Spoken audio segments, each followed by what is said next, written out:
బిస్మిల్లాహిర్రహమానిర్రహీం. బుఖారీ షరీఫ్ సంపుటి 4 పుస్తకం 54 సృష్టి ఆరంభం సంచిక 413. ఇమ్రాన్ బిన్ హుస్సేన్ రజియల్లాహు అన్హు గారి కథనం ప్రకారం బనీ తమీం తెగకు చెందిన కొందరు ప్రవక్త వద్దకు వచ్చారు. ఆయన వారితో, ఓ బనీ తమీం వాసులారా, శుభవార్తతో ఆనందించండి అన్నారు. వారు, మీరు మాకు శుభవార్త చెప్పారు, ఇప్పుడు మాకు కూడా ఏదైనా చెప్పండి అన్నారు. అది విని ఆయన ముఖం రంగు మారగా యమన్ ప్రజలు ఆయన వద్దకు వచ్చారు. అప్పుడు ఆయన, ఓ యమన్ ప్రజలారా, ఈ శుభవార్తను స్వీకరించండి, ఎందుకంటే బనీ తమీం వారు దానిని తిరస్కరించారు అన్నారు. యమన్ వాసులు, మేము దానిని స్వీకరిస్తున్నాము అన్నారు. ఆ తర్వాత ప్రవక్త సృష్టి ఆరంభం గురించి మరియు అల్లా సింహాసనం గురించి మాట్లాడడం ప్రారంభించారు. ఇంతలో ఒక వ్యక్తి వచ్చి, ఓ ఇమ్రాన్, మీ ఆడవంట పారిపోయింది. నేను లేచి వెళ్ళిపోయాను, కానీ నేను ఆ స్థలాన్ని విడిచిపెట్టి ఉండకపోతే బాగుండేది, ఎందుకంటే నేను అల్లా ప్రవక్త చెప్పిన మాటను వినలేకపోయాను. సంఖ్య 414. ఇమ్రాన్ బిన్ హుస్సేన్ రజియల్లాహు అన్హు గారి కథనం ప్రకారం, నేను ప్రవక్త వద్దకు వెళ్ళి నా ఆడవంటను ద్వారం వద్ద కట్టాను. బనీ తమీం ప్రజలు ప్రవక్త వద్దకు వచ్చారు. ఆయన, ఓ బనీ తమీం ప్రజలారా, ఈ శుభవార్తను స్వీకరించండి అని అన్నారు. వారు 2 సార్లు, మీరు మాకు శుభవార్త ఇచ్చారు, ఇప్పుడు మాకు ఏదైనా ఇవ్వండి అన్నారు. అప్పుడు కొంతమంది యమన్ వాసులు ఆయన వద్దకు వచ్చారు. అప్పుడు, ఓ యమన్ ప్రజలారా, ఈ శుభవార్తను స్వీకరించండి, ఎందుకంటే బనీ తమీం వారు దానిని తిరస్కరించారు అని అన్నారు. వారు, అల్లా ప్రవక్త, మేము దానిని స్వీకరిస్తున్నాము అని అన్నారు. మేము ఈ విషయం గురించి, అంటే సృష్టి ఆరంభం గురించి మిమ్మల్ని అడగడానికి వచ్చాము అని ఆయన అన్నారు. మొట్టమొదటగా అల్లా తప్ప మరేదీ లేదు, మరియు ఆయన తన సింహాసనాన్ని సృష్టించారు. ఆయన సింహాసనం నీటిపై ఉండేది, మరియు ఆయన ఆకాశంలో గ్రంథంలో ప్రతిదీ రాసి ఆకాశాలను మరియు భూమిని సృష్టించాడు. అప్పుడు ఒక వ్యక్తి, ఓ ఇబ్నే హుస్సేన్ అని కేక వేశారు. మీ ఆడవంట వెళ్ళిపోయింది, కాబట్టి నేను వెళ్ళిపోయాను, మరియు ఎండమావి కారణంగా ఆ ఆడవంటను చూడలేకపోయాను. అల్లా సాక్షిగా, నేను ఆ ఆడవంటను వదిలిపెట్టి ఉంటే బాగుండేదని కోరుకున్నాను, కానీ ఆ గుంపును కాదు. ఉమర్ రజియల్లాహు అన్హు గారి కథనం ప్రకారం, ఒకరోజు ప్రవక్త మా మధ్య చాలాసేపు నిలబడి సృష్టి ప్రారంభం గురించి మాకు తెలియజేశారు, మరియు ప్రతి విషయం గురించి వివరంగా మాట్లాడారు. స్వర్గవాసులు తమ స్థానాల్లోకి మరియు నరకవాసులు తమ స్థానాల్లోకి ఎలా ప్రవేశిస్తారో ప్రవేశించే వరకు కొందరు ఆయన చెప్పినది గుర్తించుకున్నారు, మరికొందరు మర్చిపోయారు. సంఖ్య 415. అబూ హురైరా రజియల్లాహు అన్హు గారి కథనం ప్రకారం, అల్లా యొక్క ప్రవక్త ఇలా అన్నారు, అత్యున్నతుడైన అల్లాహ్ ఇలా అన్నారు, ఆదం కుమారుడు నన్ను అగౌరవపరుస్తాడు, మరియు అతను నన్ను అగౌరవపరచకూడదు, మరియు అతను నన్ను అవిశ్వసిస్తాడు, మరియు అతను అలా చేయకూడదు. మరియు అతను నన్ను అగౌరవపరచడం విషయానికి వస్తే, అది ఏమిటంటే అతను నాకు ఒక కుమారుడు ఉన్నాడని చెబుతాడు, మరియు నేను ఇంతకుముందు సృష్టించినట్లుగా అతన్ని తిరిగి సృష్టించనని చెప్పడమే నాపై అతని అవిశ్వాసం. హదీసు 416.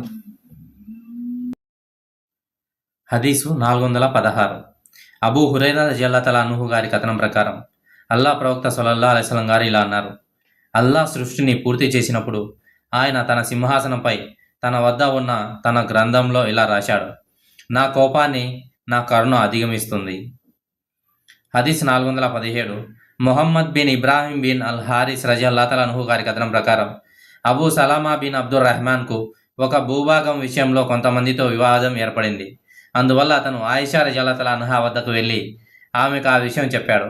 ఆమె ఇలా చెప్పింది, ఓ అబూ సలామా, ఆ భూమికి దూరంగా ఉండు, ఎందుకంటే అల్లా ప్రవక్త సల్లల్లాహు అలైహి వసల్లం ఇలా అన్నారు, ఎవరైనా ఒక మూర భూమిని అన్యాయంగా తీసుకుంటే అతని మెడ దానితో 7 భూమండలాల వరకు చుట్టబడుతుంది. సంఖ్య 418. సలీం తండ్రి కథనం, ప్రవక్త గారు ఇలా అన్నారు, ఎవరైనా ఒక భూభాగాన్ని అన్యాయంగా తీసుకుంటే పునరుత్థాన దినాన వారు 7 భూముల్లో మునిగిపోతారు. సంఖ్య 419. అబూ బకర్ రజియల్లాహు అన్హు గారి కథనం, ప్రవక్త గారు ఇలా అన్నారు, అల్లా ఆకాశాలను మరియు భూములను సృష్టించినప్పుడు అమలులో ఉన్న దాని అసలు రూపానికి కాల విభజన తిరిగి వచ్చింది. సంవత్సరానికి 12 నెలలు ఉంటాయి, వాటిలో 4 నెలలు పవిత్రమైనవి, వాటిలో 3 వరుసగా జుల్ ఖాయిదా, జుల్ హిజ్జా మరియు మొహర్రం, మరియు 4వది జమాది అత్తానియా మరియు షాబాన్ మధ్య వచ్చే ముదార్ యొక్క రజబ్. సంఖ్య 420 సయీద్ రజల్లాతల అనుహు గారి కథనం. సయీద్ బిన్ జైద్ బిన్ అమర్ బిన్ సుహైల్ అర్వా అతను తన హక్కును హరించాడని ఆరోపిస్తూ మర్వాన్ ముందు అతనిపై దావా వేసింది. దానిపై సయీద్ ఇలా అన్నారు, నేను ఆమె హక్కును ఎలా హరించగలను? అల్లా ప్రవక్త ఇలా చెప్పగా నేను విన్నానని సాక్ష్యం ఇస్తున్నాను. ఎవరైనా ఒక మూర భూమిని అన్యాయంగా తీసుకుంటే ప్రళయ దినాన అతని మెడ 7 భూమండలాల వరకు దానితో చుట్టబడుతుంది. సంఖ్య 421 అబూదర్ రజియల్లాహు అన్హు గారి కథనం. సూర్యాస్తమయ సమయంలో ప్రవక్త నన్ను ఇలా అడిగారు, సూర్యుడు ఎక్కడికి వెళ్తాడో నీకు తెలుసా? నేను జవాబిచ్చాను, అల్లా మరియు ఆయన ప్రవక్తకే బాగా తెలుసు.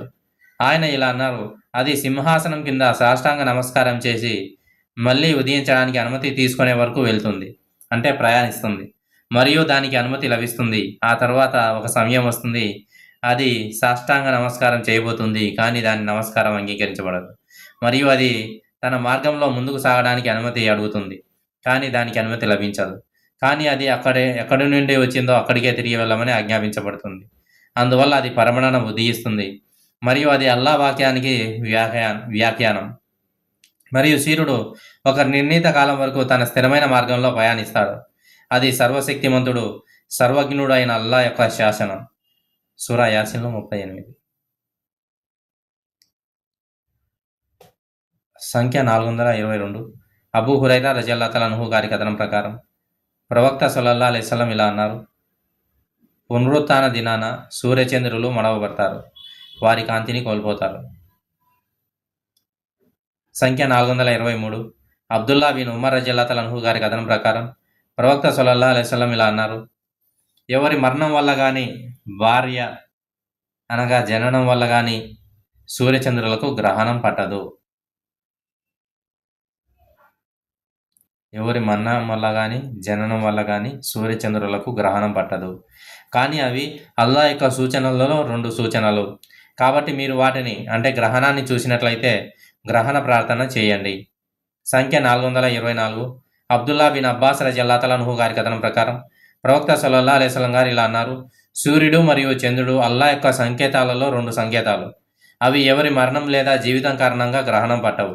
కాబట్టి మీరు వాటిని, అంటే గ్రహణాన్ని చూసినట్లయితే అల్లా స్తోత్రాలను జరుపుకోండి, అంటే ప్రార్థించండి.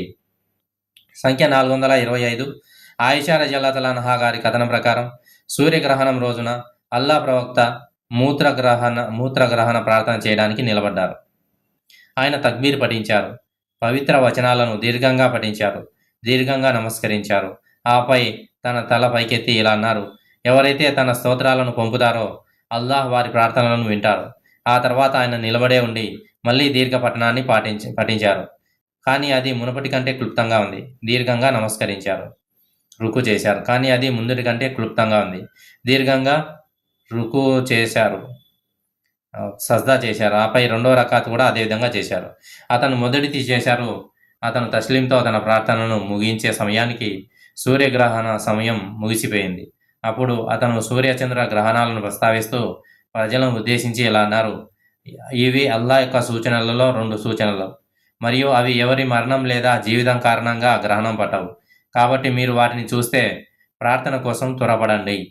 సంఖ్య 426 అబూ మసూద్ రజియల్లాహు అన్హు గారి కథనం. ప్రవక్త గారు ఇలా అన్నారు, సూర్యచంద్ర గ్రహణాలు ఎవరి మరణం లేదా జీవితం కారణంగా సంభవించవు, కానీ అవి అల్లా యొక్క సూచనలలో 2 సూచనలు. కాబట్టి మీరు వాటిని చూస్తే గ్రహణం యొక్క ప్రార్థన చేయండి. సంఖ్య 427 ఇబ్ని అబ్బాస్ రజియల్లాహు అన్హు గారి కథనం ప్రకారం ప్రవక్త సల్లల్లాహు అలైహి వసల్లం గారు ఇలా అన్నారు, నేను సబా అనగా తూర్పు గాలితో విజయం సాధించాను, మరియు ఆద్ ప్రజలు దబూర్ అనగా పశ్చిమ గాలితో నాశనమయ్యారు.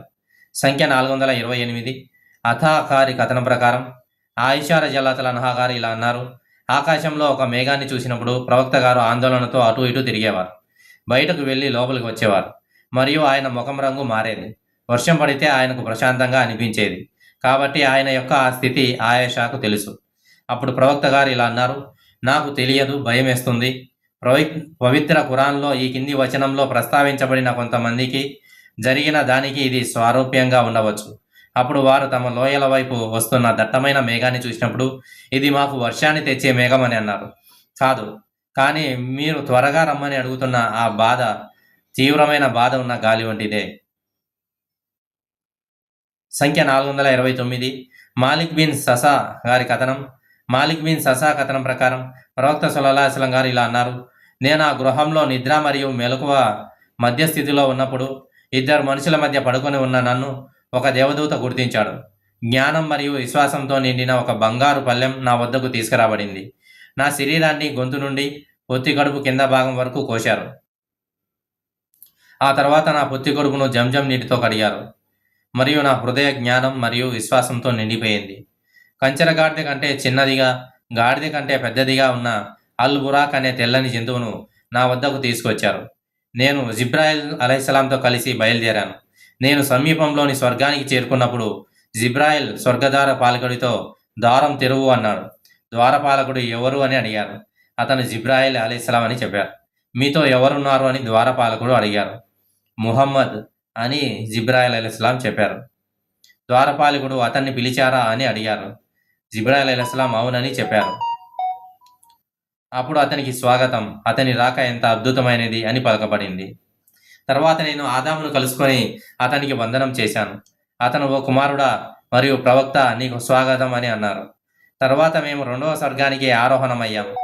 ఎవరు అని అడగగా జిబ్రాయిల్ అని చెప్పారు. దీంతో ఎవరున్నారు అని అడగగా అతను ముహమ్మద్ అని చెప్పారు. అతన్ని పిలిపించారా అని అడగగా అతను అవును అని చెప్పారు. అతనికి స్వాగతం, అతని రాక ఎంత అద్భుతమైనది అని పలకబడింది. తర్వాత నేను ఈసా మరియు యహ్యాలను కలుసుకున్నాను. వారు ఓ సోదరుడా మరియు ప్రవక్త, నీకు స్వాగతం అని అన్నారు. అప్పుడు మేము మూడవ స్వర్గానికి ఆరోహణమయ్యాము. మేము ఎవరు అని అడగగా జిబ్రాయిల్ అని చెప్పారు. మీతో ఎవరున్నారు అని అడగగా ముహమ్మద్ అని చెప్పారు. ఆయనను పిలిపించారా అని అడగగా అవును అని జిబ్రాయిల్ చెప్పారు. ఆయనకు స్వాగతం, ఆయన రాక ఎంత అద్భుతమైనది. ప్రవక్త ఇంకా ఇలా అన్నారు: అక్కడ నేను యూసుఫ్ను కలుసుకొని ఆయనకు వందనం చేయగా ఆయన ఓ సోదరా మరియు ప్రవక్త, మీకు స్వాగతం అని బదులిచ్చారు. తర్వాత మేము 4వ స్వర్గానికి ఆరోహణమయ్యాం మరియు మునపటి స్వర్గాలలో జరిగినట్టే అవే ప్రశ్నలు సమాధానాలు జరిగాయి. అల్లాహుమ్మా సల్లి అలా ముహమ్మది వ బారిక్ వసల్లం. అల్లాహుమ్మా సల్లి అలా ముహమ్మది వ బారిక్ వసల్లం. అల్లాహుమ్మా సల్లి అలా ముహమ్మది వ బారిక్ వసల్లం. అక్కడ నేను ఇద్రీస్ను కలుసుకొని అతనికి వందనం చేశాను. ఆయన ఓ సోదరా మరియు ప్రవక్త, మీకు స్వాగతం అని చెప్పారు. తర్వాత మేము 5వ స్వర్గానికి ఆరోహణమయ్యాం మరియు మునుపటి స్వర్గాలలో జరిగినట్లే అవే ప్రశ్నలు సమాధానాలు జరిగాయి. అక్కడ నేను హారూనును కలుసుకొని పలకరించగా అతను ఓ సోదరా మరియు ప్రవక్త, నీకు స్వాగతం అని అన్నారు. తర్వాత మేము 6వ స్వర్గానికి ఆరోహణమయ్యాం మరియు మునుపటి స్వర్గాలలో జరిగినట్టే అవే ప్రశ్నలు మరియు సమాధానాలు మళ్ళీ జరిగాయి. అక్కడ నేను మూసా అలైహిస్సలాంను కలుసుకొని పలకరించగా అతను ఓ సోదరా మరియు ప్రవక్త, నీకు స్వాగతం అని అన్నారు. నేను ముందుకు సాగుతుండగా అతను ఏడవడం మొదలుపెట్టాడు. ఎందుకు ఏడుస్తున్నామని అడగగా అతను, ఓ ప్రభు, నా తర్వాత పంపబడిన ఈ యువకుడి అనుచరులు నా అనుచరుల కంటే ఎక్కువ సంఖ్యలో స్వర్గంలోకి ప్రవేశిస్తారు అని అన్నారు.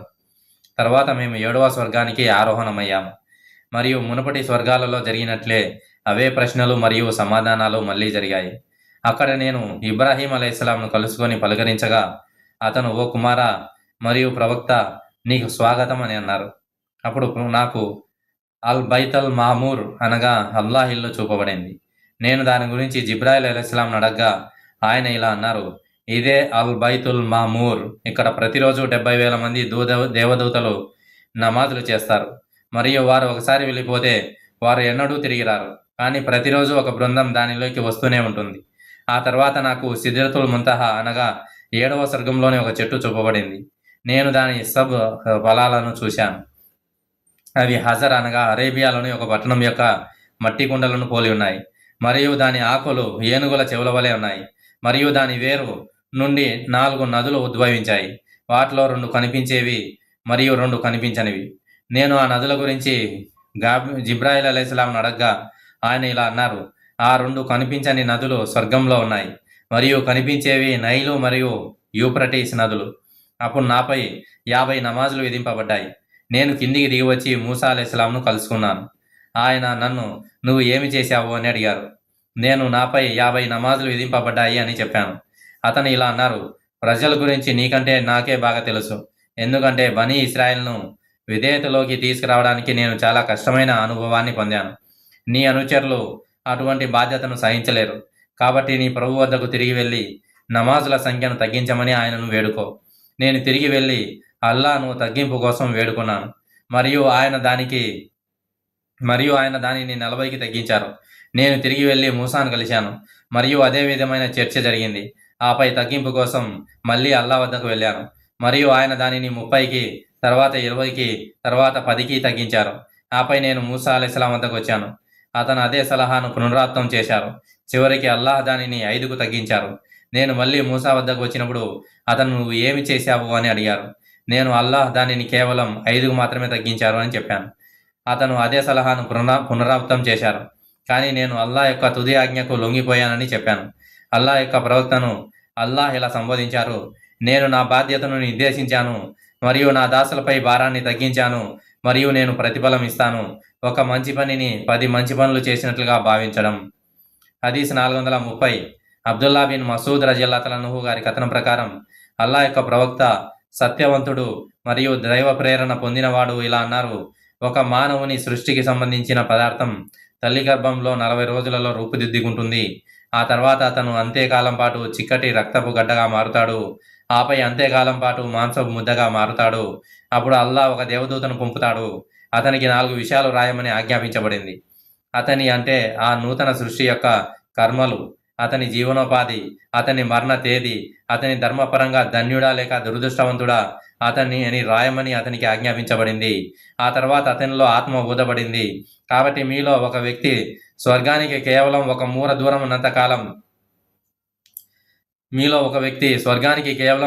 దూరం ఉన్నంత కాలం సత్కర్మలు చేయవచ్చు. ఆ తర్వాత అతని కోసం రాయబడినదే అతని ప్రవర్తనను నిర్ణయిస్తుంది మరియు అతను దుష్టకర్మలు చేయడం ప్రారంభిస్తాడు. నరకవాసులు మరియు అదేవిధంగా మీలో ఒక వ్యక్తి అతనికి మరియు నరకాగ్నికి మధ్య కేవలం ఒక మూర దూరం ఉండే వరకు చెడు పనులు చేయవచ్చు.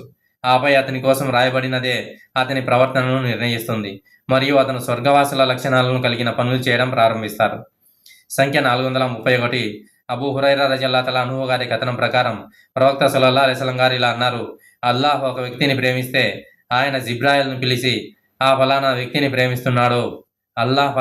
ప్రేమిస్తున్నాడు, ఓ జిబ్రాయిల్ అతన్ని ప్రేమించు అని చెబుతారు. జిబ్రాయిల్ అతన్ని ప్రేమిస్తారు మరియు స్వర్గవాసుల మధ్య ఒక ప్రకటన చేస్తారు, అల్లాహ్ ఫలానా వ్యక్తిని ప్రేమిస్తున్నాడు కాబట్టి మీరు కూడా అతడిని ప్రేమించాలి అని. దాంతో స్వర్గవాసులందరూ అతడిని ప్రేమిస్తారు. ఆపై అతనికి ఈ భూలోకవాసుల అనుగ్రహం లభిస్తుంది. సంఖ్య 432. ఆయిషా రజల్లాహు అన్హా గారి కథనం ప్రకారం అల్లాహ్ ప్రవక్త సల్లల్లాహు అలైహి వసల్లం గారు ఇలా చెప్పగా నేను విన్నాను, దేవదూతలు మేఘాల నుండి దిగి వచ్చి స్వర్గంలో నిర్ణయించబడిన ఫలానా విషయాన్ని ప్రస్తావిస్తారు. శైతాన్లు అటువంటి విషయాన్ని దొంగచాటుగా వింటారు. దానితో జ్యోతిష్కులను ప్రేరేపించడానికి కిందికి వస్తారు మరియు ఆ జ్యోతిష్కులు దానిని తమ సొంత 100 అబద్ధాలను జోడిస్తారు. సంఖ్య 433. అబూ హురైరా రజియల్లాహు అన్హు గారి కథనం ప్రకారం ప్రవక్త ఇలా అన్నారు, శుక్రవారం నాడు దేవదూతలు మసీదు ప్రతి ద్వారం వద్ద నిలబడి ప్రజల పేర్లను కాలానుక్రమానుసారంగా అంటే శుక్రవార ప్రార్థన కోసం వారు వచ్చిన సమయం ప్రకారం రాస్తారు. మరియు ఇమాం ఉపన్యాస వేదికపై కూర్చున్నప్పుడు వారు తమ పత్రాలను మడిచి ఉపన్యాసం వినడానికి సిద్ధమవుతారు. హదీస్ 434. సయీద్ బిన్ అల్ ముసయ్యిబ్ కథనం ప్రకారం హసన్ ఒక పద్యం చదువుతుండగా ఉమర్ రజియల్లాహు అన్హు మసీదుకు వచ్చారు. ఉమర్ దానిని ఆమోదించలేదు. అప్పుడు హసన్ ఇలా అన్నారు, నేను ఇదే మసీదులో మీకంటే ఉత్తముడైన ఒకరి అంటే ప్రవక్త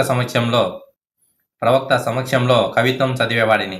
ఆ తర్వాత అతను అబూ హురైరా వైపు తిరిగి అతనితో ఇలా అన్నారు, అల్లా సాక్షిగా నిన్ను అడుగుతున్నాను, అల్లా ప్రవక్త నాతో నా తరపున సమాధానం చెప్పు, ఓ అల్లాహ్ అని అనడం నువ్వు విన్నావా?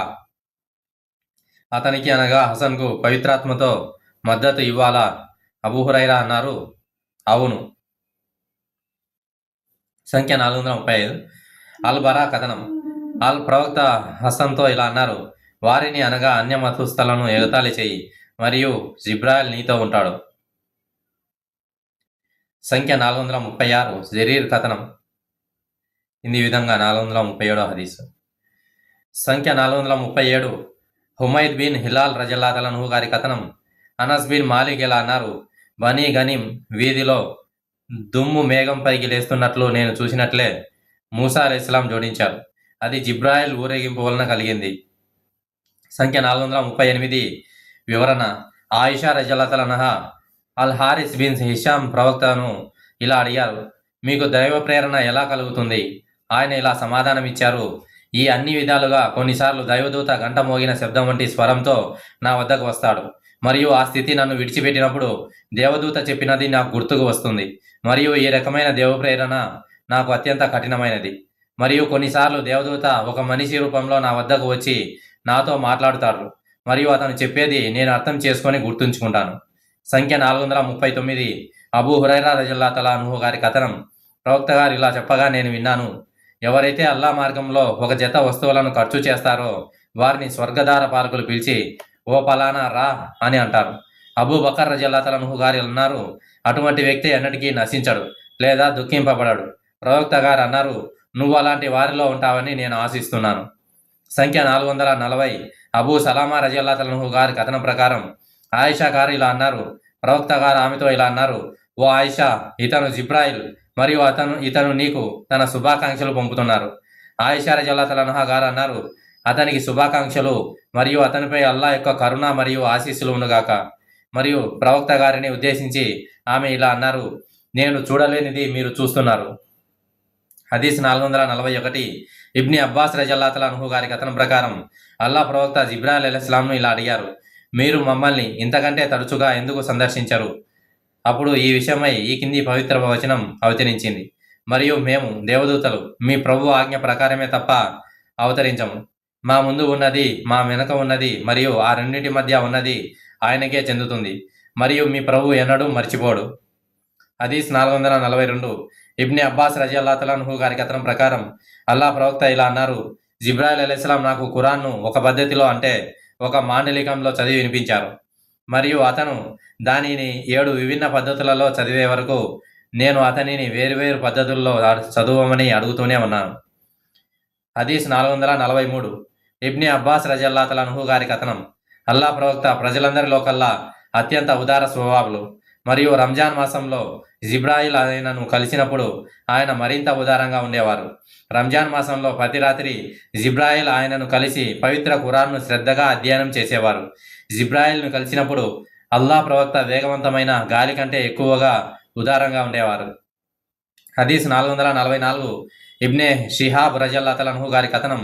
ఒకసారి ఉమర్ బిన్ అబ్దుల్ అజీజ్ అసర్ నమాజ్ను కొద్దిగా ఆలస్యం చేశారు.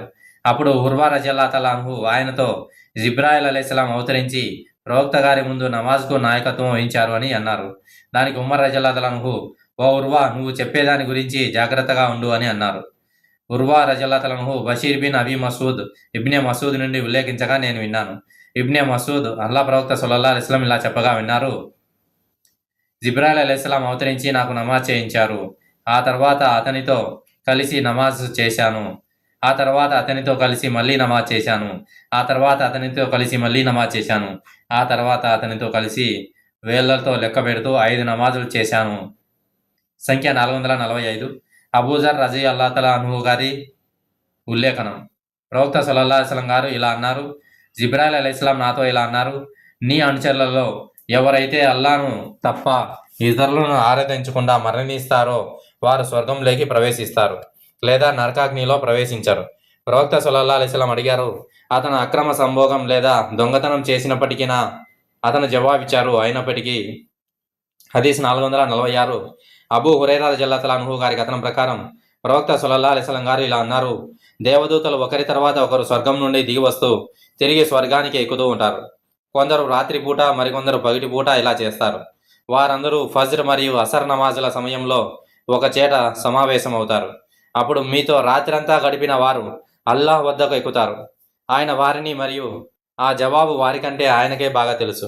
ఇలా అడుగుతారు, నా దాసులను మీరు ఎలా వదిలి వెళ్ళారు? దానికి వారు, మేము వారిని నమాజు చేస్తుండగా చూసినట్లే అదే స్థితిలో వదిలి వెళ్ళాము అని జవాబిస్తారు. మీలో ఎవరైనా నమాజ్ సమయంలో సూరా అల్ ఫాతిహ పఠనం చివర ఆమీన్ అని పలికినప్పుడు స్వర్గంలోని దేవదూతలు కూడా అదే విధంగా పలికి ఆ రెండు ఉచ్చారణలు ఏకీభవిస్తే అతని గత పాపాలన్నీ క్షమించబడతాయి. సంఖ్య 447. ఆయిషా రజల్లాహు అన్హా గారి కథనం ప్రకారం నేను ప్రవక్త సల్లల్లాహు అలైహి వసల్లం గారి కోసం జంతువుల చిత్రాలతో అలంకరించబడిన దిండును దూదితో నింపాను. అది ఒక నమ్రుక అనగా ఒక చిన్న కుషన్ లాగా కనిపించింది. ఆయన వచ్చి ముఖంలో స్పష్టమైన ఉత్సాహంతో ప్రజల మధ్య నిలబడ్డారు. నేను ఓ అల్లా ప్రవక్త ఏమైంది అని అడిగాను. ఆయన ఈ దిండు ఏమిటి అని అడిగారు. మీరు దీనిపై ఆనుకోవడానికి నేను ఈ దిండును మీకోసం సిద్ధం చేశాను అని చెప్పాను. ఆయన చిత్రాలు ఉన్న ఇంట్లోకి దేవదూతలు ప్రవేశించరని నీకు తెలియదా? మరియు ఎవరైతే చిత్రాన్ని గీస్తారో వారు తీర్పు దినాన శిక్షించబడతారు మరియు తాను సృష్టించిన దానికి ప్రాణం పోయమని అడగబడతారు అని అన్నారు. సంఖ్య 448. అబూ తల్హా రజియల్లాహు అన్హు గారి కథనం ప్రకారం నేను అల్లా ప్రవక్త సల్లల్లాహు అలైహి వసల్లం గారు ఇలా చెప్పడం విన్నాను.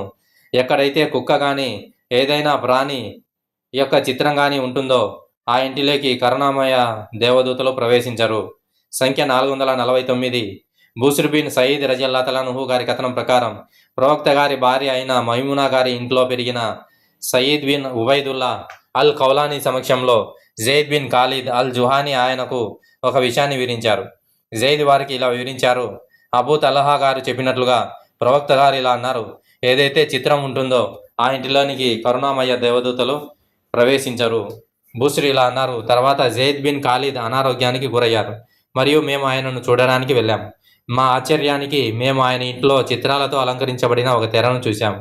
నేను ఉబైదుల్లా అల్ కౌలానీతో ఆయన అనగా జైద్ చిత్రాల నిషేధం గురించి మనకు చెప్పలేదా అని అడిగాను.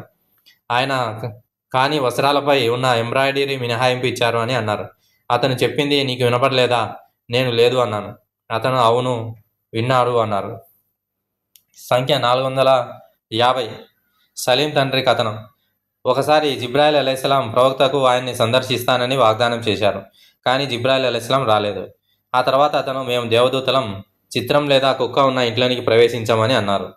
సంచిక 451. అబూ హురైరా రలియల్లాహు అన్హు గారి కథనం. అల్లాహ్ ప్రవక్త ఇలా అన్నారు, నమాజ్ సమయంలో ఇమాం తనను స్తుతించే వారి మాటను అల్లా వింటారు అని అన్నప్పుడు మీరు ఇలా చెప్పండి, ఓ అల్లాహ్ మా ప్రభు, సర్వ స్తోత్రాలు నీకే చెందుతాయి.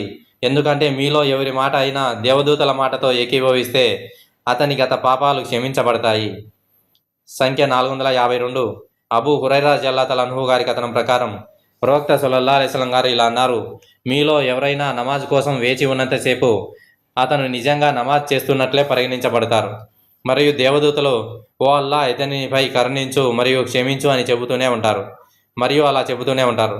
అతను తన నమాజ్ చేసే స్థలాన్ని విడిచిపెట్టినా లేదా అపాన వాయువుని విడిచినా అంటే తన వజు భంగం చేసుకున్నా తప్ప. హదీస్ 453.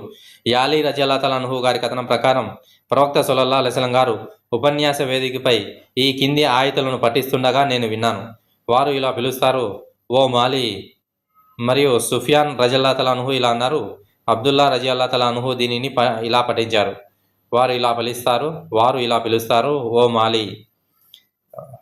సూరా 43:77 ఆయతలో వచ్చింది. సంఖ్య 454. ఆయిషా రజియల్లాహు అన్హా గారి కథనం ప్రకారం ఆమె ప్రవక్తను ఇలా అడిగారు, ఉహద్ యుద్ధం రోజు కంటే కఠినమైన రోజును మీరు ఎప్పుడైనా ఎదుర్కొన్నారా? దానికి ప్రవక్త గారు ఇలా సమాధానం ఇచ్చారు, మీ తెగలు నన్ను చాలా ఇబ్బంది పెట్టాయి మరియు అన్నిటికన్నా ఘోరమైన ఇబ్బంది అహబా యుద్ధం రోజున ఎదురైంది. ఆ రోజు నేను ఇబ్నే అబ్ద్ యలాయిల్ బిన్ అబ్ద్ హులాల్ను కలిసినప్పుడు అతను నా అభ్యర్థనను అంగీకరించలేదు. అందువల్ల నేను తీవ్రమైన దుఃఖంతో మునిగిపోయి అక్కడి నుండి బయలుదేరి ముందుకు సాగాను. నేను కర్నాత్ అలీబ్కు చేరుకునే వరకు నాకు విశ్రాంతి లభించలేదు. అక్కడ నేను ఆకాశం వైపు తల ఎత్తగా ఊహించని విధంగా ఒక మేఘం నాకు నీడనివ్వడం చూశాను. నేను పైకి చూసినప్పుడు అందులో జిబ్రాయిల్ అలైహిస్సలాంను చూశాను. అతను నన్ను పిలిచి ఇలా అన్నారు, మీ ప్రజలు మీతో చెప్పిన మాటలను మరియు వారు మీకు తిరిగి సమాధానం ఇచ్చిన దానిని అల్లా విన్నారు. ఈ ప్రజల పట్ల మీకు ఇష్టమైనది ఏదైనా చేయమని మీరు ఆజ్ఞాపించేదేలా అల్లా పర్వత దేవదూతను మీ వద్దకు పంపారు. పర్వత దేవదూత నన్ను పిలిచి నాకు వందనం చేసి ఆ తర్వాత ఇలా అన్నారు, ఓ ముహమ్మద్, మీకు ఇష్టమైనది ఆజ్ఞాపించండి. మీకు ఇష్టమైతే నేను వారిపై అల్ అఖ్షబైన్ అంటే 2 పర్వతాలను పడేలా చేస్తాను. అప్పుడు ప్రవక్త ఇలా అన్నారు, కాదు, కానీ అల్లా ఒక్కడినే ఆరాధించే మరియు ఆయనను తప్ప మరెవరిని ఆరాధించని సంతానాన్ని వారికి అల్లా ప్రసాదిస్తాడని నేను ఆశిస్తున్నాను. సంఖ్య 455. అబూ ఇషాక్ షైబానీ కథనం ప్రకారం అల్లా యొక్క ఈ వాక్యం గురించి నేను జిర్బిన్ హుబైష్ను అడిగాను. మరియు కేవలం 2 విల్లుల పొడవు దూరంలో లేదా దగ్గరగా ఉన్నప్పుడు అల్లాహ్ తన దాసుడైన జిబ్రాయిల్కు దైవవాణిని పంపారు. మరియు తర్వాత అతను జిబ్రాయిల్ దానిని ముహమ్మద్కు పంపారు. సూరా 53, 9, 10 ఆయతులు. దానిపై జీరిలా అన్నారు, ఇబ్నె మసూద్ మాకు తెలియజేశారు, ప్రవక్త సల్లల్లాహు అలైహి వసల్లం జిబ్రాయిల్కు 600 రెక్కలు ఉండటాన్ని చూశారు. సంఖ్య 456. అబ్దుల్లాహ్ రజల్లాహు తఆలా అన్హు గారి కథనం ప్రకారం నిశ్చయంగా అతను ముహమ్మద్ చూశారు అనే వచనం గురించి ఆయన ప్రభు యొక్క సూచనలలో గొప్పది. సూరా 53, 18 ఆయత. ప్రవక్త ఆకాశ దిగంతం అంతటా పచ్చని తివాచి పరిచి ఉండడాన్ని చూశారు. సంఖ్య 457. ఆయిషా రజల్లాహు అన్హా గారి కథనం ప్రవక్త సల్లల్లాహు అలైహి వసల్లం గారు తన ప్రభువును చూశారని ఎవరైతే వాదిస్తారో వారు గొప్ప తప్పు చేస్తున్నారు. ఎందుకంటే ఆయన సృష్టించబడిన తన నిజ స్వరూపంలో మొత్తం దిగంతాన్ని కప్పివేస్తున్న జిబ్రాయిల్ అలైహిస్సలాంను మాత్రమే చూశారు. సంఖ్య 458. మష్రూక్ రజల్లాహు అన్హు గారి కథనం. సంఖ్య 459. సమురా గారి కథనం. ప్రవక్త సల్లల్లాహు అలైహి వసల్లం గారు ఇలా అన్నారు, నిన్న రాత్రి నేను కలలో 2 పురుషులు నా వద్దకు రావడం చూశాను.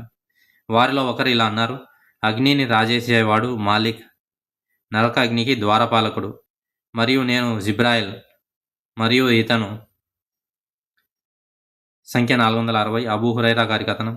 అల్లాహ్ యొక్క ప్రవక్త సల్లల్లాహు అలైహి వసల్లం గారు ఇలా అన్నారు, ఒక భర్త తన భార్యను తన పడక గదికి పిలిచినప్పుడు ఆమె నిరాకరించి కోపంతో అతన్ని నిద్రపోయేలా చేస్తే దేవదూతలు ఆమెను ఉదయం వరకు శపిస్తారు. సంఖ్య 461. జాబిర్ బిన్ అబ్దుల్లా రజల్లాహు అన్హు గారి కథనం. ప్రవక్త సల్లల్లాహు అలైహి వసల్లం గారు ఇలా అనడం తాను విన్నానని ఆయన తెలిపారు, దైవవాణి కొద్ది కాలం ఆలస్యమైంది, కానీ నేను నడుస్తుండగా అకస్మాత్తుగా ఆకాశంలో ఒక స్వరం విన్నాను. నేను ఆకాశం వైపు చూడగా ఆశ్చర్యకరంగా హీరా గుహలో నా వద్దకు వచ్చిన దేవదూత ఆకాశానికి భూమికి మధ్య ఒక కుర్చీలో కూర్చొని ఉండటం చూశాను. అతన్ని చూసి నేను ఎంతగానో భయపడి నేల మీద పడిపోయాను. నా కుటుంబం వద్దకు వచ్చి నన్ను కప్పండి, ఒక దుప్పటితో నన్ను కప్పండి అని వారితో అన్నాను. అప్పుడు అల్లాహ్ ఈ దివ్యవాణిని పంపారు, ఓ దుప్పటి కప్పుకొని ఉన్నవాడా, లేచి హెచ్చరించు, మరియు నీ ప్రభువును గణపరచు, మరియు నీ వస్త్రాలను పవిత్రంగా ఉంచుకో, మరియు విగ్రహాలను విడిచిపెట్టు. సూరా ముదస్సిర్లో 1-5 ఆయత వరకు. సంఖ్య 462. ఇబ్ని అబ్బాస్ రజల్లాహు తఆలా అన్హు గారి కథనం ప్రకారం ప్రవక్త సల్లల్లాహు అలైహి వసల్లం గారు ఇలా అన్నారు, నేను స్వర్గానికి ఆరోహణ చేసిన రాత్రి నేను మూసా అలైహిస్సలాంను చూశాను. అతను పొడవుగా గోధుమ రంగు ఉంగరాల జుట్టుతో షానవా తెగకు చెందిన వారిలో ఒకరిలా ఉన్నారు. మరియు నేను ఈసా అలైహిస్సలాంను చూశాను. అతను మధ్యస్థ ఎత్తు, ఎరుపు మరియు తెలుపు రంగుల ఛాయల గల మోస్తారు ఛాయ మరియు పలచని జుట్టు ఉన్నవాడు. అల్లా నాకు చూపిన సూచనలో నేను నరకాగ్ని ద్వారపాలకుడైన మాలిక్ మరియు అద్దజ్జాల్ను కూడా చూశాను.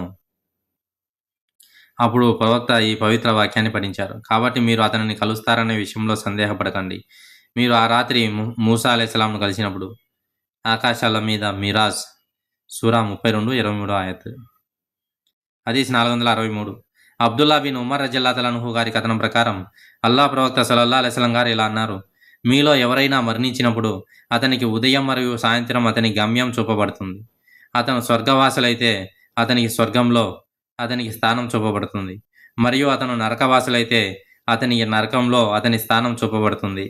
హదీస్ 464. ఇమ్రాన్ బిన్ హుస్సేన్ కథనం ప్రకారం ప్రవక్త సల్లల్లాహు అలైహి వసల్లం గారు ఇలా అన్నారు, నేను స్వర్గాన్ని చూసినప్పుడు దాని నివాసులలో అధిక శాతం పేదలే ఉండడం గమనించాను, మరియు నేను నరకాన్ని చూసినప్పుడు దాని నివాసులలో అధిక శాతం స్త్రీలు ఉండడం నేను చూశాను. హదీస్ 465.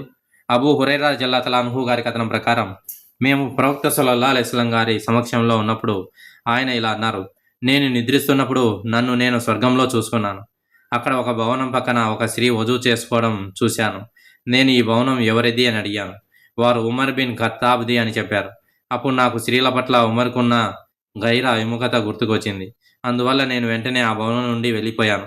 ప్రవక్త నుండి ఈ విషయం ఉన్న ఉమర్ ఏడుస్తూ, ఓ అల్లా ప్రవక్త, మీ కారణంగానే నాకు గైర విముఖత కలుగుతుందని మీరు భావిస్తున్నారా అని అన్నారు. సంఖ్య 466. అబ్దుల్లా బిన్ ఖైస్ అల్ అషారి కథనం ప్రకారం ప్రవక్త సల్లల్లాహు అలైహి వసల్లం గారు ఇలా అన్నారు: స్వర్గంలోని ఒక గుడారం 30 మైళ్ళ ఎత్తు ఉన్న బోలు ముత్యం లాంటిది. మరియు ఆ గుడారం యొక్క ప్రతి మూలలో విశ్వాసికి ఇతరులకు కనిపించని ఒక కుటుంబం ఉంటుంది. మరొక కథనంలో అబూ ఇమ్రాన్ ఇలా వివరించారు: ఆ గుడారం 60 మైళ్ళ ఎత్తులో ఉంది. సంఖ్య 467. అబూ హురైరా రజల్లాహు అన్హు ఇలా వివరించారు: అల్లాహ్ ప్రవక్త ఇలా అన్నారు: నా ధర్మనిష్ట గల దాసుల కొరకు నేను కొన్ని విషయాలను సిద్ధం చేశాను. అవి కన్నుల చేత ఎన్నడూ చూడబడలేదు, చెవి చేత వినబడలేదు, లేదా మానవుని చేత ఊహించబడలేదు. మీరు కోరుకుంటే పవిత్ర ఖురాన్ నుండి ఈ వాక్యాన్ని పఠించవచ్చు. వారు చేసిన కర్మలకు ప్రతిఫలంగా వారి కొరకు దాచి ఉంచబడిన ఆనందం ఏమిటో ఏ ఆత్మకు తెలియదు. సూర 32లో 17వ ఆయత. హదీస్ 468. అబూ హురైరా రజల్లాహు అన్హు గారి కథనం ప్రకారం ప్రవక్త సల్లల్లాహు అలైహి వసల్లం గారు ఇలా అన్నారు: స్వర్గంలో ప్రవేశించే మొదటి సమూహం వారు పౌర్ణమి చంద్రునిలా ప్రకాశిస్తూ ఉంటారు. వారు ఉమ్మి వేయరు, ముక్కు చీదరు మరియు మలమూత్ర విసర్జన చేయరు. వారి పాత్రలు బంగారంతోనూ వారి దువ్వెనలు బంగారం మరియు వెండితోనూ ఉంటాయి. వారి కుందేళ్ల మధ్య అగరు చెక్కను ఉపయోగిస్తారు మరియు వారి చెమట కస్తూరి వాసన వస్తుంది. వారిలో ప్రతి ఒక్కరికి 2 భార్యలు ఉంటారు. వారు మితిమీరిన అందం వలన భార్యల కాళ్ళ కండలోంచి ఎముకల మధ్య కనిపిస్తుంది. వారు అనగా స్వర్గవాసులు తమలో తాము భేదాలు కానీ ద్వేషాలు కానీ కలిగి ఉండరు.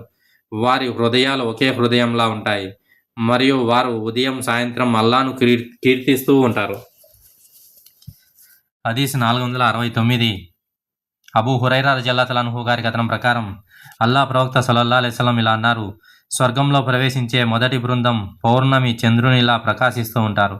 ఆ తర్వాత ప్రవేశించే వారు అత్యంత ప్రకాశవంతమైన నక్షత్రంలా ప్రకాశిస్తూ ఉంటారు. వారి హృదయాలు ఒకే వ్యక్తి హృదయంలా ఉంటాయి, ఎందుకంటే వారి మధ్య ఎలాంటి శత్రుత్వం ఉండదు. వారిలో ప్రతి ఒక్కరికి 2 భార్యలు ఉంటారు. వారిలో ప్రతి ఒక్కరూ ఎంత అందంగా, స్వచ్ఛంగా మరియు పారదర్శకంగా ఉంటారంటే వారి కాళ్ళ ఎముకలలోని మధ్య కండల గుండా కనిపిస్తుంది. వారి ఉదయం మరియు సాయంత్రం అల్లాను కీర్తిస్తూ ఉంటారు మరియు ఎన్నడూ అనారోగ్యానికి గురికారు. వారు ముక్కు చీదరు, ఉమ్మి వేయరు. వారి పాత్రలు బంగారం మరియు వెండితో చేయబడి ఉంటాయి. వారి దువ్వెనలు బంగారంతో చేయబడి ఉంటాయి మరియు వారి ఇళ్లలో వాడే ఇంధనం అగరు చెక్క అయి ఉంటుంది మరియు వారి చెమట కస్తూరి వాసనతో ఉంటుంది. సంఖ్య 470. సహల్ బిన్ సాద్ రజల్లాహు అన్హు గారి కథనం ప్రకారం ప్రవక్త గారు ఇలా అన్నారు: నిశ్చయంగా నా అనుచరులలో 70,000 మంది లేదా 7 లక్షల మంది అందరూ కలిసి స్వర్గంలో ప్రవేశిస్తారు. తద్వారా వారిలో మొదటి వారు మరియు చివరి వారు ఒకే సమయంలో ప్రవేశిస్తారు మరియు వారి ముఖాలు ప్రకాశవంతమైన పౌర్ణమి చంద్రునిలా ప్రకాశిస్తాయి. సంఖ్య 471. అనస్ బిన్ మాలిక్ రజల్లాహు అన్హు గారి కథనం ప్రవక్త గారికి ఒక పట్టు వస్త్రం బహూకరించబడింది మరియు ఆయన పురుషులు పట్టు వస్త్రాలు ధరించడాన్ని నిషేధించేవారు. ప్రజల అవసరానికి ఆకర్షితులైనప్పుడు ఆయన ఇలా అన్నారు: ముహమ్మద్ ప్రాణం ఎవరి చేతిలో ఉందో ఆ అల్లా సాక్షిగా స్వర్గంలోని సాద్ బిన్ ముఆద్ గారి చేతి రుమాళ్ళు దీనికంటే ఉత్తమమైనవి. హదీస్ 472. అల్ బరా బిన్ హజీబ్ కథనం ప్రకారం అల్లా ప్రవక్తకు ఒక పట్టు వస్త్రం ఇవ్వబడింది. దాని అందం మరియు సున్నితత్వం ప్రజలను ఆశ్చర్యపరిచాయి. దానిపై అల్లా ప్రవక్త ఇలా అన్నారు: నిస్సందేహంగా స్వర్గంలోని సాద్ బిన్ ముఆద్ యొక్క రుమాళ్ళు దీనికంటే ఉత్తమమైనవి. హదీస్ 473. సహల్ బిన్ సైదీ రజల్లాహు అన్హు గారి కథనం ప్రకారం అల్లా ప్రవక్త ఇలా అన్నారు: స్వర్గంలో కొరడా పరిమాణంలో ఉన్న ఒక స్థలం ఈ ప్రపంచం మరియు దానిలోని సమస్తం కన్నా ఉత్తమమైనది. హదీస్ 474. అనస్ బిన్ మాలిక్ రజల్లాహు అన్హు గారి కథనం ప్రవక్త సల్లల్లాహు అలైహి వసల్లం గారు ఇలా అన్నారు: స్వర్గంలో ఒక చెట్టు ఉంది. అది ఎంత పెద్దదంటే ఒక యోధుడు దాని నీడలో 100 సంవత్సరాలు ప్రయాణించినా దానిని దాటలేడు. హదీస్ 475. అబూ హురైరా రజల్లాహు అన్హు గారి కథనం ప్రకారం ప్రవక్త సల్లల్లాహు అలైహి వసల్లం గారు ఇలా అన్నారు: స్వర్గంలో ఒక చెట్టు ఉంది. అది ఎంత పెద్దదంటే ఒక యోధుడు దాని నీడలో 100 సంవత్సరాలు ప్రయాణించగలడు మరియు మీరు కోరుకుంటే సుదీర్ఘ నీడలో సూరా 56:30 ఆయత్ అని పఠించవచ్చు. మరియు స్వర్గంలో మీలో ఒకరి బాణం పరిమాణానికి సమానమైన స్థలం సూర్యోదయం మరియు సూర్యాస్తమయాలు జరిగే మొత్తం భూమి కంటే ఉత్తమమైనవి. సంఖ్య 476. అబూ హురైరా రజల్లాహు అన్హు గారి కథనం ప్రకారం ప్రవక్త సల్లల్లాహు అలైహి వసల్లం గారు ఇలా అన్నారు: స్వర్గంలోకి ప్రవేశించే మొదటి బృందం పౌర్ణమి చంద్రునిలా ప్రకాశిస్తుంది మరియు వారి తర్వాత బృందం ఆకాశంలోని అత్యంత ప్రకాశవంతమైన నక్షత్రంలా ప్రకాశిస్తుంది. వారి హృదయాలు ఒకే వ్యక్తి హృదయంలా ఉంటాయి, ఎందుకంటే వారి మధ్య శత్రుత్వం కానీ అసూయ కానీ ఉండవు. ప్రతి ఒక్కరికి హూరీల నుండి 2 భార్యలు ఉంటారు. వారు ఎంత అందంగా, పవిత్రంగా మరియు పారదర్శకంగా ఉంటారంటే వారి కాళ్ళలోని ఎముకలోని మధ్య ఎముకలు మరియు మాంసం గుండా కనిపిస్తుంది. సంఖ్య 477. అల్ బరా బిన్ అజీబ్ రజల్లాహు అన్హు గారి కథనం ప్రకారం ప్రవక్త తన కుమారుడైన ఇబ్రాహీం మరణానంతరం ఇలా అన్నారు: అతనికి అంటే ఇబ్రాహీంకు స్వర్గంలో ఒక పాలిచ్చే తల్లి ఉంది. సంఖ్య 478. అబూ సయీద్ అల్ ఖుద్రీ రజల్లాహు అన్హు గారి కథనం ప్రకారం ప్రవక్త ఇలా అన్నారు: స్వర్గవాసులు ఉన్నత భవనాలలో అంటే స్వర్గంలోని ఉన్నత ప్రదేశంలో నివసించే వారిని తూర్పున లేదా పరమడన దిగంతంలో దూరంగా ప్రకాశించే నక్షత్రాన్ని చూసినట్లే చూస్తారు. ఇదంతా ప్రతిఫలాల విషయంలో ఒకరిపై ఒకరు వారికి ఉన్న ఆధిక్యత వలనే. దానికి ప్రజలు, ఓ అల్లా ప్రవక్త, ఈ ఉన్నత భవనాలు మరెవరూ చేరుకోలేని ప్రవక్తల కోసమా అని అడిగారు. దానికి ప్రవక్త ఇలా సమాధానమిచ్చారు: కాదు, నా ప్రాణం ఎవరి చేతిలో ఉందో ఆ అల్లా సాక్షిగా ఇవి అల్లాను మరియు ప్రవక్తలను విశ్వసించిన వారి కోసమే. సంఖ్య 479. సహల్ బిన్ సాద్ రజియల్లాహు అన్హు గారి కథనం.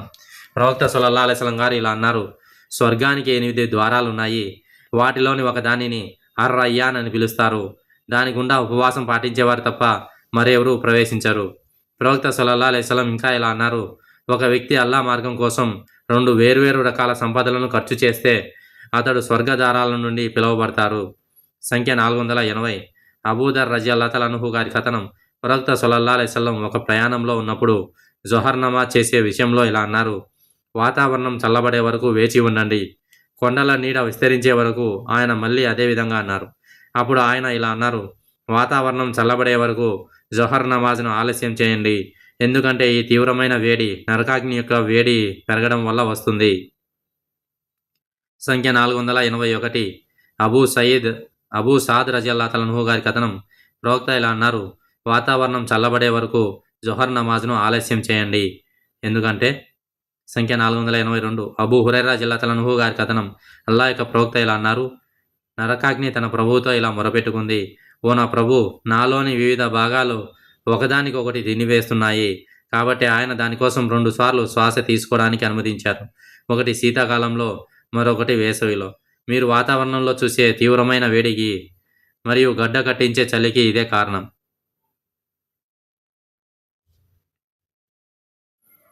సంఖ్య 483. అబూ జమ్రా అద్దాబీ రజియల్లాహు అన్హు గారి కథనం. నేను మక్కాలో ఇబ్నే అబ్బాస్ రజియల్లాహు అన్హుతో కలిసి కూర్చునేవాడిని. ఒకసారి నాకు జ్వరం వచ్చింది. అప్పుడు ఆయన నాతో ఇలా అన్నారు: నీ జ్వరాన్ని జంజం నీటితో చల్లార్చుకో, ఎందుకంటే అల్లా ప్రవక్త ఇలా అన్నారు: ఈ జ్వరం నరకాగ్ని వేడి వలన వస్తుంది, కాబట్టి దానిని నీటితో లేదా జంజం నీటితో చల్లార్చుకో. సంఖ్య 484. రాఫీ బిన్ ఖదీజ్ రజియల్లాహు అన్హు గారి కథనం. ప్రవక్త ఇలా అనడం నేను విన్నాను: జ్వరం నరకాగ్ని వేడి వలన వస్తుంది, కాబట్టి దానిని నీటితో చల్లార్చుకో. సంఖ్య 485. ఆయిషా రజియల్లాహు అన్హా గారి కథనం. ప్రవక్త ఇలా అన్నారు: జ్వరం నరకాగ్ని వేడి వలన వస్తుంది, కాబట్టి దానిని నీటితో చల్లార్చుకో. హదీస్ 486. ఇబ్నే ఉమర్ రజియల్లాహు అన్హు గారి కథనం ప్రకారం ప్రవక్త సల్లల్లాహు అలైహి వసల్లం గారు ఇలా అన్నారు: జ్వరం నరకాగ్ని వేడి వలన వస్తుంది, కాబట్టి నీటితో జ్వరాన్ని తగ్గించుకోండి. హదీస్ 487. అబూ హురైరా రజియల్లాహు అన్హు గారి కథనం ప్రకారం అల్లా ప్రవక్త సల్లల్లాహు అలైహి వసల్లం గారు ఇలా అన్నారు: మీ సాధారణ అగ్ని నరకాగ్ని యొక్క 70 భాగాలలో ఒకటి. ఎవరో అడిగారు: ఓ అల్లా ప్రవక్త, ఈ సాధారణ అగ్ని అవిశ్వాసాలను హింసించడానికి సరిపోయి ఉండేది కదా? దానికి అల్లా ప్రవక్త సల్లల్లాహు అలైహి వసల్లం ఇలా అన్నారు: నరకాగ్ని సాధారణ అగ్ని కంటే 69 భాగాలు ఎక్కువ కలిగి ఉంది. దానిలోని ప్రతి భాగం ఈ లౌకిక అగ్ని అంత వేడిగా ఉంటుంది. సంఖ్య 488. యాలీ రజియల్లాహు అన్హు గారి కథనం. ప్రవక్త ఉపన్యాస వేదికపై నుండి ఇలా పఠిస్తుండగా తాను విన్నానని యాలీ రజియల్లాహు అన్హు గారు తెలిపారు. వారు ఇలా కేకలు వేస్తారు: ఓ మాలిక్. సూరా 43:77 ఆయత్. మాలిక్ నరకాగ్నికి ద్వాలపాలకుడు. సంఖ్య 489. అబూ వైల్ రజియల్లాహు అన్హు గారి కథనం. ఒకరు ఉసామా రజియల్లాహు అన్హుతో మీరు ఫలానా వ్యక్తి అంటే ఉస్మాన్ వద్దకు వెళ్ళి దేశాన్ని పరిపాలించే విషయంలో ఆయనతో మాట్లాడతారా, అంటే సలహా ఇస్తారా అని అడిగారు.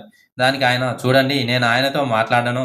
నిజానికి నేను ఒక విపత్తును కలిగించకుండా రహస్యంగా ఆయనతో మాట్లాడతాను, ఎందుకంటే ఆ విపత్తు అంటే తిరుగుబాటును మొదటగా తెరిచేవాడిగా ఉండాలని నేను కోరుకోను. అంతేకాక అల్లా ప్రవక్త నుండి ఏదైనా విన్న తర్వాత నా పాలకుడైన వ్యక్తితో ప్రజలందరిలోకి ఉత్తముడు అని కూడా నేను చెప్పను అని అన్నారు. వారు ఆయన ఏమి చెప్పగా మీరు విన్నారు అని అడిగారు. దానికి ఆయన పునరుత్థాన దినాన ఒక వ్యక్తిని తీసుకొచ్చి నరకాగ్నిలో పడవేస్తారు. దానివల్ల అతని పేగులు బయటకు వచ్చేస్తాయి మరియు అతను ఒక గాడిద తిరగలి చుట్టూ తిరుగుతున్నట్లుగా తిరుగుతారు అని ఆయన చెప్పగా నేను విన్నాను. నరకవాసులు అతని చుట్టూ చేరి ఇలా అంటారు, ఓ ఫలానా నీకేమైంది? నువ్వు మమ్మల్ని మంచి పనులు చేయమని ఆజ్ఞాపించి చెడు పనులు చేయవద్దని ఆజ్ఞాపించేవాడివి కాదా? దీనికి అతను ఇలా జవాబిస్తారు, అవును, నేను మిమ్మల్ని మంచి పనులు చేయమని ఆజ్ఞాపించేవాడిని, కానీ నేను మాత్రం వాటిని చేసేవాడిని కాదు. మరియు మిమ్మల్ని చెడు పనులు చేయవద్దని ఆజ్ఞాపించేవాడిని, కానీ నేను మాత్రం వాటిని చేసేవాడిని. సంఖ్య 490. ఆయిషా రజల్లాహు అన్హా గారి కథనం. ప్రవక్తపై మాయాజాలం ప్రయోగించబడింది. దానివల్ల ఆయన వాస్తవానికి చేయని పనిని చేస్తున్నట్లు భ్రమపడం ప్రారంభించారు. ఒకరోజు ఆయన చాలాసేపు అల్లాను ప్రార్థించి ఆ తర్వాత ఇలా అన్నారు, నేను స్వస్థత చేకూర్చుకునే మార్గాన్ని అల్లా నాకు ప్రేరేపించాడని నేను భావిస్తున్నాను. ఇద్దరు వ్యక్తులు నా కలలో నా వద్దకు వచ్చి కూర్చున్నారు. ఒకరు నా తల వద్ద, మరొకరు నా పాదాల వద్ద.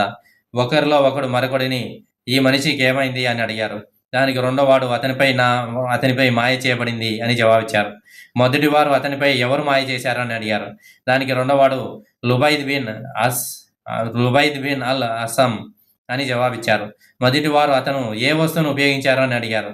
దానికి రెండోవాడు ఒక దువ్వెన, దానిపై పోగు చేసిన జుట్టు మరియు ఒక మగ ఖర్జూరపు చెట్టు పుప్పొడి యొక్క పై పొట్టు అని జవాబిచ్చారు. మొదటివారు అది ఎక్కడ ఉంది అని అడిగారు. దానికి రెండోవారు ఆ దర్వాన్ బావిలో ఉంది అని జవాబిచ్చారు. అప్పుడు ప్రవక్త ఆ బావి వైపు వెళ్ళి తిరిగి వచ్చి నాతో ఇలా అన్నారు, దాని ఖర్జూరపు చెట్టు, బావి దగ్గర ఉన్న ఖర్జూరపు చెట్టు దయ్యాల తలల వలె ఉన్నాయి. నేను మాయ చేయడానికి ఉపయోగించిన ఆ వస్తువులు మీరు బయటికి తీశారా అని అడిగాను. ఆయన లేదు, ఎందుకంటే నేను అల్లా చేత స్వస్థపరచబడ్డాను మరియు ఈ చర్య ప్రజలలో చెడును వ్యాపింపజేస్తుందేమోనని నేను భయపడుతున్నాను అని అన్నారు. తర్వాత ఆ బావిని మట్టితో పూడ్చివేశారు. హదీస్ 491. అబూ హురైరా రలియల్లాహు అన్హు గారి కథనం ప్రకారం అల్లా ప్రవక్త సల్లల్లాహు అలైహి వసల్లం గారు ఇలా అన్నారు, మీరు నిద్రిస్తున్నప్పుడు షైతాన్ మీలో ప్రతి ఒక్కరి తల వెనక 3 ముడులు వేస్తారు మరియు ప్రతి ముడి వద్ద ఈ కింది మాటలను ఊతుతారు, రాత్రి చాలా పొడవుగా ఉంది కాబట్టి నిద్రపోతూనే ఉండు. ఒకవేళ ఆ వ్యక్తి మేల్కొని అల్లాను స్తుతిస్తే ఒక ముడి విడిపోతుంది మరియు అతను వజూ చేసుకున్నప్పుడు రెండో ముడి విడిపోతుంది మరియు అతను నమాజ్ చేసినప్పుడు అన్ని ముడులు విడిపోతాయి మరియు అతను ఉదయాన్నే ఉత్సాహంగా సంతోషంగా నిద్రలేస్తారు, లేకపోతే అతను నిస్తేజంగా నిరుత్సాహంగా నిద్రలేస్తారు. హదీస్ 492. అబ్దుల్లా రజియల్లాహు అన్హు గారి కథనం ప్రకారం ఒక వ్యక్తి సూర్యోదయం వరకు రాత్రంతా నిద్రపోయినట్లు ప్రవక్త సల్లల్లాహు అలైహి వసల్లం ముందు ప్రస్తావించబడింది. అప్పుడు ప్రవక్త సల్లల్లాహు అలైహి వసల్లం గారు ఇలా అన్నారు, అతని చెవులలో లేదా చెవిలో శైతాన్ మూత్ర విసర్జన చేసిన వ్యక్తి అతను. హదీస్ 493. ఇబ్నే అబ్బాస్ రజియల్లాహు అన్హు గారి కథనం ప్రకారం ప్రవక్త సల్లల్లాహు అలైహి వసల్లం గారు ఇలా అన్నారు, మీలో ఎవరైనా తన భార్యతో సంభోగంలో ఉన్నప్పుడు అల్లా నామంతో, ఓ అల్లాహ్, మమ్మల్ని శైతాన్ నుండి కాపాడు మరియు నువ్వు మాకు ఇవ్వబోయే సంతానం దగ్గరకు శైతాన్ రాకుండా ఆపు అని పలికితే ఆ సంభోగం ఫలితంగా అతనికి సంతానం కలిగితే శైతాన్ దానికి హాని చేయదు. హదీస్ 494. ఇబ్నే ఉమర్ రజియల్లాహు అన్హు గారి కథనం ప్రకారం అల్లా ప్రవక్త సల్లల్లాహు అలైహి వసల్లం ఇలా అన్నారు, ఉదయం సూర్యునిపై అంచు కనిపించినప్పుడు సూర్యుడు పూర్తిగా ఉదయించే వరకు నమాజ్ చేయవద్దు. అలాగే సూర్యుని కింద అంచు అస్తమించినప్పుడు అది పూర్తిగా అస్తమించే వరకు నమాజ్ చేయవద్దు. సూర్యోదయం లేదా సూర్యాస్తమయ సమయంలో నమాజ్ చేయడానికి ప్రయత్నించవద్దు, ఎందుకంటే సూర్యుడు శైతాన్ తల యొక్క 2 వైపుల మధ్య నుండి ఉదయిస్తారు. సంఖ్య 495. అబూ సయీద్ అల్ ఖుద్రీ కథనం ప్రకారం ప్రవక్త సల్లల్లాహు అలైహి వసల్లం గారు ఇలా అన్నారు, మీరు నమాజ్ చేస్తున్నప్పుడు ఎవరైనా మీకు అడ్డంగా వెళ్ళాలని ప్రయత్నిస్తే అతనిని నివారించండి. అతడు పట్టుబడితే మళ్ళీ నివారించండి. మళ్ళీ పట్టుబడితే అతనితో పోరాడండి, అంటే అతన్ని హింసాత్మకంగా నివారించండి, ఉదాహరణకు బలంగా నెట్టడం ద్వారా, ఎందుకంటే అలాంటి వ్యక్తి ఒక శైతాన్ వంటివాడు. ముహమ్మద్ బిన్ సిరీన్ కథనం ప్రకారం అబూ హురైరా రలియల్లాహు అన్హు ఇలా అన్నారు, అల్లా యొక్క ప్రవక్త సల్లల్లాహు అలైహి వసల్లం నన్ను రంజాన్ జకాత్ అంటే జకాతుల్ ఫిత్ర్ బాధ్యతలో ఉంచారు. ఒక వ్యక్తి నా వద్దకు వచ్చి 2 చేతులతో జకాతులోని కొంత ఆహార పదార్థాన్ని దోమచారిణిలా తీసుకోవడం ప్రారంభించారు. నేను అతన్ని పట్టుకొని అల్లా యొక్క ప్రవక్త వద్దకు తీసుకెళ్తానని చెప్పాను. అప్పుడు అబూ హురైరా మొత్తం కథనాన్ని వివరించి ఇలా జోడించారు, అతను ఆ దొంగ ఇలా అన్నారు, మీరు మీ పడకకు వద్దకు వెళ్ళినప్పుడల్లా ఆయతల్ కుర్సీ వాక్యాన్ని పఠించండి, ఎందుకంటే అప్పుడు అల్లా నుండి ఒక సంరక్షకుడు మిమ్మల్ని కాపాడతారు మరియు శైతాన్ తెల్లవారుజాము వరకు మిమ్మల్ని సమీపించరు. దానికి ప్రవక్త గారు ఇలా అన్నారు, అతను నీకు చెప్పింది నిజమే, కానీ అతను ఒక అబద్ధికుడు మరియు అతనే షైతాన్, ఆ దొంగ. సంఖ్య 496. అబూ హురైరా రజియల్లాహు అన్హు గారి కథనం. అల్లా ప్రవక్త సల్లల్లాహు అలైహి వసల్లం ఇలా అన్నారు: షైతాన్ మీలో ఒకరి వద్దకు వచ్చి ఫలానా వ్యక్తికి ఎవరు సృష్టించారు అని అడుగుతారు. చివరికి అతను మీ ప్రభువును ఎవరు సృష్టించారు అని అంటారు. కాబట్టి అతను అలాంటి ప్రశ్నను ప్రేరేపించినప్పుడు ఒకరు అల్లా శరణు కోరి అలాంటి ఆలోచనలను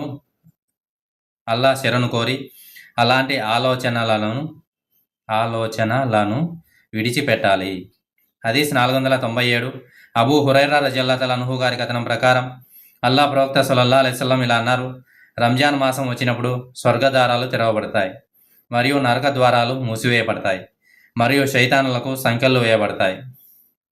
హదీస్ 498. ఉబై బిన్ కాబ్ రజియల్లాహు అన్హు గారి కథనం ప్రకారం అతను అల్లా ప్రవక్త సల్లల్లాహు అలైహి వసల్లం ఇలా అనడం విన్నారు: ప్రవక్త సల్లల్లాహు అలైహి వసల్లం మూసా అలైహిస్సలాం తన పరిచారకుడితో మాకు మా ఉదయపు భోజనం తీసుకురా అని అన్నారు. సూరా కహఫ్లో 62 ఆయత్.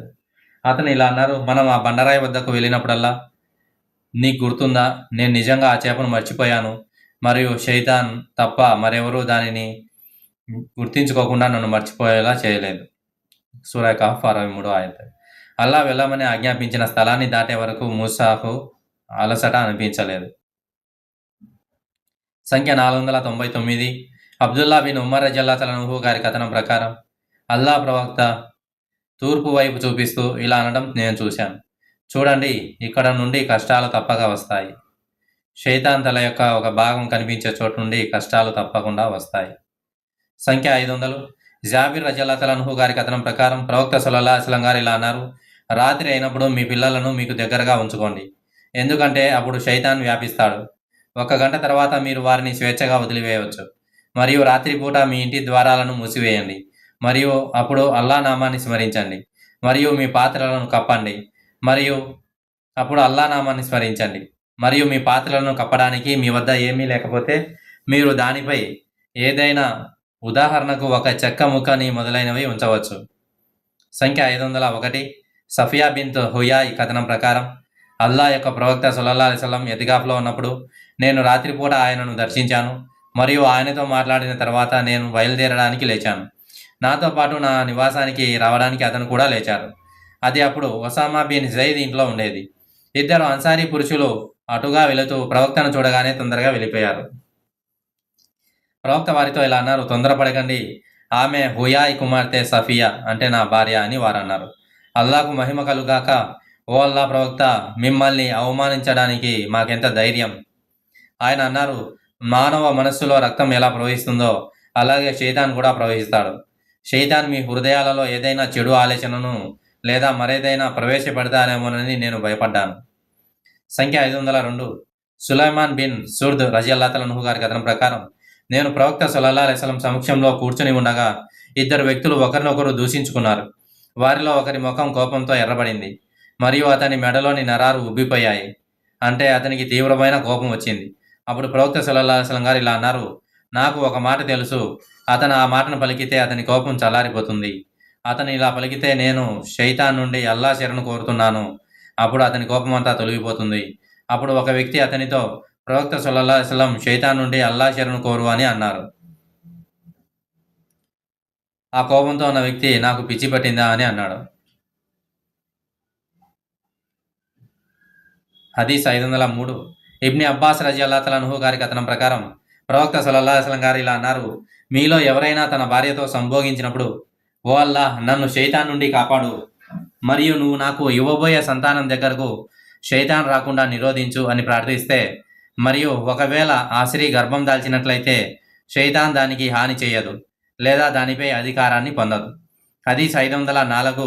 అబూ హురైరా రజియల్లాహు అన్హు గారి కథనం ప్రకారం ప్రవక్త సల్లల్లాహు అలైహి వసల్లం గారు ఒక నమాజ్ చేశారు మరియు ముగించిన తర్వాత ఆయన ఇలా అన్నారు: షైతాన్ నా ప్రార్థన నుండి నా దృష్టిని మరల్చడానికి పట్టుదలగా ప్రయత్నిస్తూ నా ముందుకు వచ్చాడు, కానీ అల్లాహ్ అతన్ని అణిచివేసే శక్తి నాకు ఇచ్చారు. హదీస్ 505.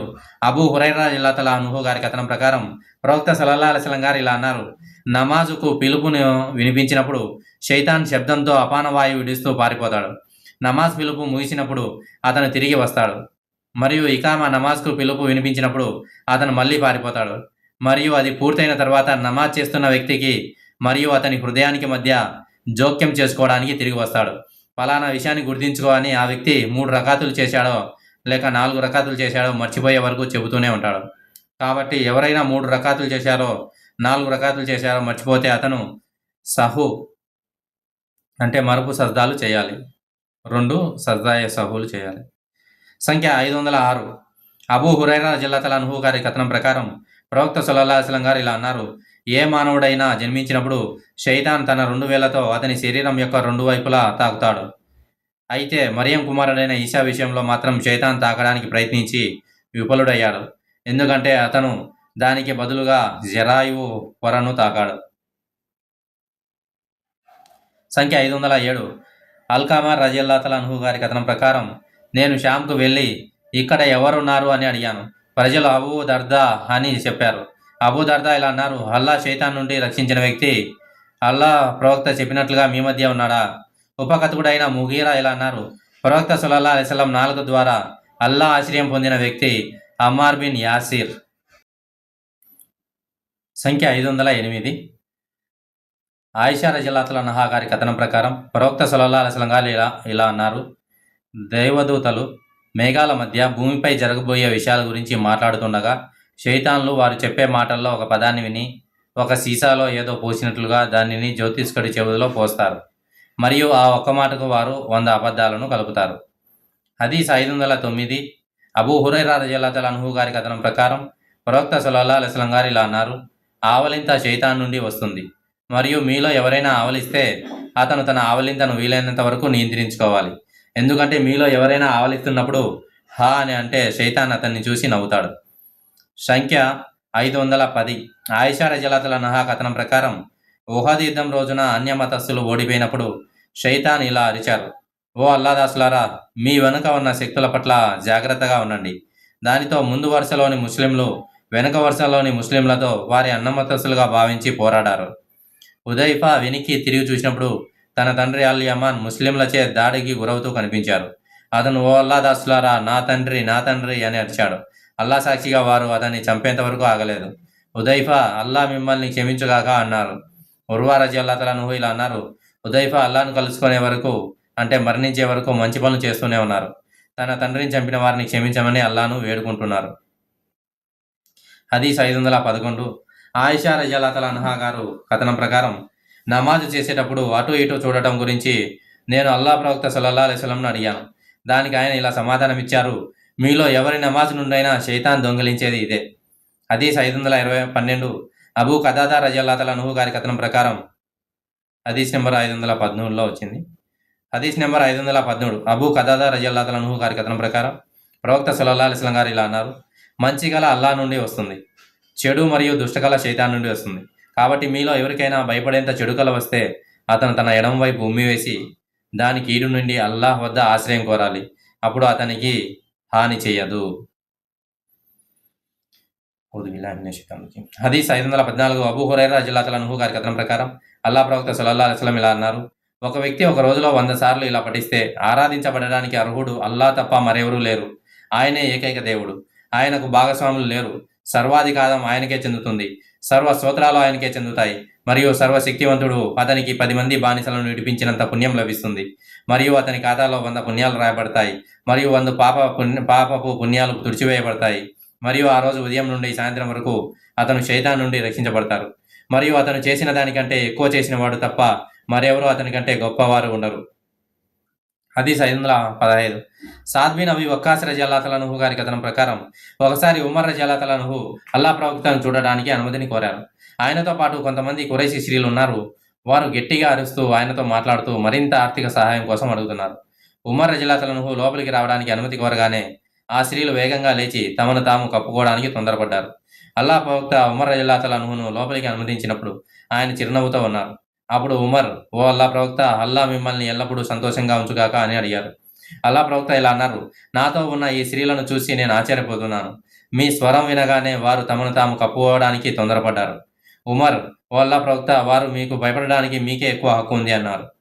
అప్పుడు ఆయన ఆ స్త్రీలను ఉద్దేశించి ఇలా అన్నారు, ఓ మీ ఆత్మలకే శత్రువులారా, మీరు అల్లా ప్రవక్త కాకుండా నాకు భయపడుతున్నారా? వారు ఇలా జవాబిచ్చారు, అవును, ఎందుకంటే అల్లా ప్రవక్తతో పోలిస్తే మీరు ఒక భయంకరమైన మరియు క్రూరమైన వ్యక్తి. దానికి అల్లా ప్రవక్త ఉమర్ రజల్లాహుతో ఇలా అన్నారు, ఎవరి చేతిలో నా ప్రాణం ఉందో ఆయన సాక్షి, మీరు ఒక మార్గంలో వెళ్ళడం చూసినప్పుడల్లా శైతాన్ మీ మార్గాన్ని కాకుండా వేరొక మార్గాన్ని అనుసరిస్తారు. సంఖ్య 516. అబూ హురైరా రలియల్లాహు అన్హు గారి కథనం ప్రకారం ప్రవక్త ఇలా అన్నారు, మీలో ఎవరైనా నిద్రలేచి వజూ చేసుకుంటే అతను తన ముక్కులో నీళ్లు పోసుకొని 3 సార్లు బయటికి చీది కడుక్కోవాలి, ఎందుకంటే శైతాన్ రాత్రంతా ఆ ముక్కు పైభాగంలో ఉండిపోయాడు. హదీస్ 517. అబ్దుర్ రెహమాన్ బిన్ అబ్దుల్లా బిన్ అబుర్ రెహమాన్ బిన్ అబీ సాసా అన్సారీ గారి కథనం ప్రకారం అబూ సయీద్ అల్ ఖుద్రీ తన తండ్రితో ఇలా అన్నారు, మీకు గొర్రెలంటే ఎడారి అంటే చాలా ఇష్టమని నేను చూస్తున్నాను, కాబట్టి మీరు అజాన్ పలకాలనుకున్నప్పుడల్లా మీ స్వరాలను బిగ్గరగా పలకండి, ఎందుకంటే ఆ అజాన్ విన్న మానవుడు ఎవడైనా జిన్ అయినా లేదా మరేదైనా పునరుత్థాన దినాన మీకు అనుకూలంగా సాక్ష్యం పలుకుతుంది. అబూ సయీద్ ఇంకా ఇలా అన్నారు, నేను దీనిని అల్లా ప్రవక్త నుండి విన్నాను. సంఖ్య 518. ఇబ్న్ ఉమర్ రలియల్లాహు అన్హు గారి కథనం ప్రకారం ప్రవక్త ప్రసంగ వేదికపై నుండి ఇలా ఉపన్యాసం ఇస్తుండగా ఆయన విన్నారు, పాములను తుఆతున్ ఫైతాన్ను అంటే వీపుపై 2 తెల్లని గీతలు ఉన్న పాము మరియు అల్బట్రాస్ను అంటే పొట్టి లేదా వికృతమైన తోక ఉన్న పామును చంపండి, ఎందుకంటే అవి కంటి చూపును నాశనం చేస్తాయి మరియు గర్భస్రావానికి కారణమవుతాయి. అబ్దుల్లా బిన్ ఉమర్ రలియల్లాహు అన్హు ఇంకా ఇలా జోడించారు, ఒకసారి నేను ఒక పామును చంపడానికి తరుముతుండగా అబూ లుబాబా నన్ను పిలిచి ఇలా అన్నారు, దాన్ని చంపవద్దు. నేనన్నాను, అల్లా ప్రవక్త పాములు చంపమని మాకు ఆజ్ఞాపించారు. ఆయన అన్నారు, కానీ ఆ తర్వాత ఆయన ఇళ్లలో నివసించే పాములను చంపడాన్ని నిషేధించారు అన్నారు. అలాంటి పాములను అల్ అవామీర్ అని పిలుస్తారు. సంఖ్య 519. అబూ సయీద్ అల్ ఖుద్రీ గారి కథనం ప్రకారం అల్లా ప్రవక్త ఇలా అన్నారు, ఒక కాలం వస్తుంది, అప్పుడు మనిషి యొక్క ఉత్తమ ఆస్తి గొర్రెలే అవుతాయి. అతను తన ధర్మాన్ని కష్టాల నుండి కాపాడుకోవడానికి పర్వత శిఖరాలపైన వర్షం కురిసే ప్రదేశాలలో అంటే పచ్చిక బయళ్లలో వాటిని మేపుతారు. హదీస్ 520. అబూ హురైరా రలియల్లాహు అన్హు గారి కథనం ప్రకారం అవిశ్వాసానికి ప్రధాన మూలం తూర్పున ఉంది. గర్వం మరియు అహంకారం గుర్రాలు ఒంటెల యజమానుల లక్షణాలు. అలాగే తమ ఒంటెగలతో తీరిక లేకుండా ఉంటూ ధర్మాన్ని ఏమాత్రం పట్టించుకొని బెదూయిన్ల లక్షణాలు కూడా. అయితే వినయం మరియు సౌమ్యత గొర్రెల యజమానుల లక్షణాలు. హదీస్ 521. ఉక్బా బిన్ ఉమర్ మరియు అబూ మసూద్ గారి కథనం ప్రకారం అల్లా ప్రవక్త సల్లల్లాహు అలైహి వసల్లం యమన్ వైపు తన చేతితో చూపిస్తూ ఇలా అన్నారు, సత్య విశ్వాసం అక్కడున్న యమనీయునిది, అనగా యమనీయుడు సత్య విశ్వాసాన్ని కలిగి ఉండి ఇస్లాంను సముఖంగా స్వీకరించారు, కానీ కఠినత్వం మరియు నిర్దయ అనేవి తమ ఒంటెలతో కాపక్షేపం చేస్తూ శైతాన్ తల యొక్క 2 పార్శ్వాలు ప్రత్యక్షమయ్యే ధర్మాన్ని ఏమాత్రం పట్టించుకొని వారి లక్షణాలు. అటువంటి లక్షణాలు రబియా మరియు ముదర్ తెగలకు చెందినవి. హదీస్ 522. అబూ హురైరా రలియల్లాహు అన్హు గారి కథనం ప్రకారం ప్రవక్త సల్లల్లాహు అలైహి వసల్లం గారు ఇలా అన్నారు, మీరు కోడిపుంజల కూత విన్నప్పుడు అల్లా అనుగ్రహం కోసం ప్రార్థించండి, ఎందుకంటే వాటి కూత సూచించేది ఏమిటంటే అవి ఒక దేవదూతను చూశాయి. మరియు మీరు గాడిదల అరుపు విన్నప్పుడు శైతాన్ నుండి అల్లాహ్ శరణు కోరండి, ఎందుకంటే వాటి అరుపు సూచించేది ఏమిటంటే అవి ఒక శైతాన్ను చూశాయి. సంఖ్య 523. జాబీర్ బిన్ అబ్దుల్లా రలియల్లాహు అన్హు గారి కథనం. సంఖ్య 524. అబూ హురైరా రలియల్లాహు అన్హు గారి కథనం. ప్రవక్త సల్లల్లాహు అలైహి వసల్లం గారు ఇలా అన్నారు, ఇశ్రాయేలీలలో ఒక సమూహం దారి తప్పిపోయింది. వారు ఏమి చేశారో ఎవరికీ తెలియదు, కానీ వారు చెప్పించబడి ఎలుకలుగా మారిపోయినట్లు తప్ప నాకు మరేమీ కనిపించడం లేదు. ఎందుకంటే ఒక ఎలుక ముందు ఆడవంటె పాలు పెడితే అది తాగదు, కానీ దాని ముందు గొర్రెపాలు పెడితే అది తాగుతుంది. నేను ఈ విషయాన్ని కాబు రలియల్లాహు అన్హుకు చెప్పాను. అతను నన్ను, నువ్వు ఈ విషయాన్ని ప్రవక్త సల్లల్లాహు అలైహి వసల్లం నుండి విన్నావా అని అడిగారు. నేను అవునని చెప్పాను. కాబు నన్ను అదే ప్రశ్నను చాలాసార్లు అడిగారు. నేను కాబుతో చెప్పాను, నేను తౌరా చదువుతానా, అనగా ఈ విషయాన్ని నేను ప్రవక్త గారి నుండి మీకు చెబుతున్నాను. సంఖ్య 525. ఆయిషా రలియల్లాహు అన్హా గారు వివరించినది, ప్రవక్త సల్లల్లాహు అలైహి వసల్లం సాలమాండర్ను ఒక అల్లరి చేసేదిగా పేర్కొన్నారు. దానిని చంపమని ఆయన ఆజ్ఞాపించడం నేను వినలేదు. ప్రవక్త దానిని చంపమని ఆజ్ఞాపించారని సాద్ బిన్ అబీ వక్కాస్ వాదిస్తున్నారు. సంఖ్య 526. షరీక్ కథనం ప్రకారం సాలమాండర్లను చంపమని ప్రవక్త సల్లల్లాహు అలైహి వసల్లం గారు ఆమెను ఆజ్ఞాపించారు. సంఖ్య 527. ఆయిషా రలియల్లాహు అన్హా గారి కథనం. ప్రవక్త సల్లల్లాహు అలైహి వసల్లం ఇలా అన్నారు, వీపు మీద 2 తెల్లని గీతలు ఉన్న పామును చంపండి, ఎందుకంటే అది చూసేవారి కళ్ళను గుడ్డిగా చేస్తుంది మరియు గర్భస్రావానికి కారణమవుతుంది. సంఖ్య 528.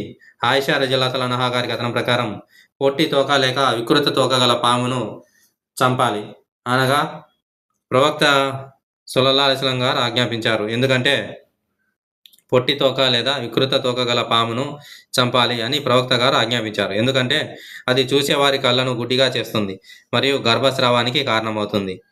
సంఖ్య 529.